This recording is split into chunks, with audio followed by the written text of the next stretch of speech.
So friends, welcome back. आज की इस वीडियो में हम न्यूटन के गति के नियम के बारे में पढ़ेंगे। आइए स्टार्ट करते हैं। आइजैक न्यूटन जो थे, इन्होंने क्या गति के नियम दिए थे। इन नियमों को उन्होंने उनकी जो एक बुक थी, प्रिंसिपिया था उस बुक का नाम, उसमें इन नियम के बारे में उन्होंने बताया था।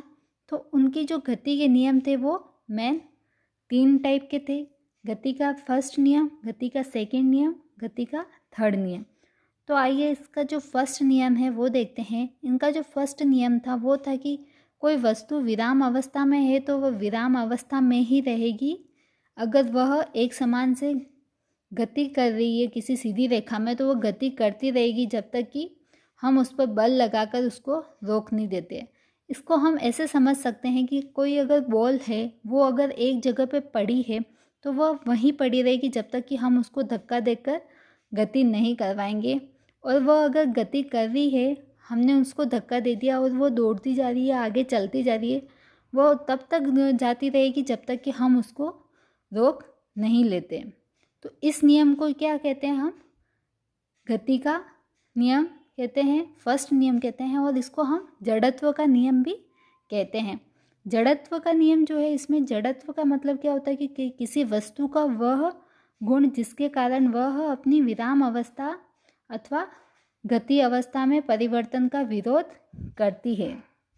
मीन्स जो अगर कोई वस्तु है विराम अवस्था में ही रहेगी, या फिर जो गति कर रही है वस्तु वह गति अवस्था में ही रहेगी जब तक कि हम उस पर कोई बल नहीं लगा देते हैं, तो उसका विरोध करते हैं। बल लगाने पर जो वस्तु में की गति में परिवर्तन हो जाता है तो उसको हम जड़त्व कहते हैं। इसके जो एग्जाम्पल है वो हम देख लेते हैं। इसका जो फर्स्ट एग्जाम्पल है वो है बस के अचानक चलने पर उसमें जो पैसेंजर होते हैं उनका पीछे की ओर झुकना। सेकंड एग्जाम्पल है कि बस में अचानक ब्रेक लगाने पर जो पैसेंजर है वो उनका आगे की ओर झुकना।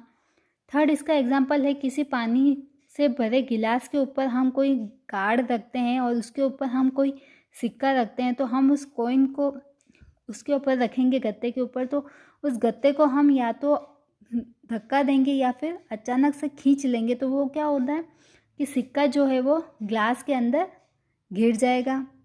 इसका जो सेकंड नियम आता है गति का, वो है इस नियम के अनुसार किसी वस्तु पर आरोपित बल उस वस्तु के द्रव्यमान तथा बल की दिशा में उत्पन्न त्वरण के गुणनफल के बराबर होता है। मीन्स अगर किसी वस्तु का द्रव्यमान m है और किसी वस्तु का जिसका त्वरण है वो a है, तो उसका जो बल होगा वो F होगा। तो वो क्या होगा, बल जो होता है वो द्रव्यमान और त्वरण के गुणनफल के बराबर होगा। अब इसका जो थर्ड नियम आता है गति का, वो है इस नियम के अनुसार प्रत्येक क्रिया के बराबर अथवा विपरीत दिशा में प्रतिक्रिया होती है। तो इसका जो एग्जाम्पल है वो है रॉकेट प्रक्षेपण। सेकंड है बंदूक से गोली चलाने पर पीछे की ओर झटका लगना।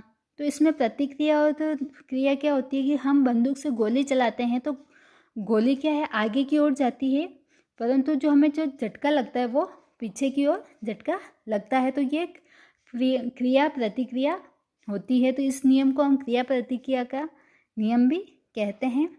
फिर थर्ड इसका एग्जाम्पल आता है कि कुएं से पानी खींचते समय बाल्टी के अचानक कुएं में गिर जाने पर व्यक्ति को पीछे की ओर धक्का लगता है।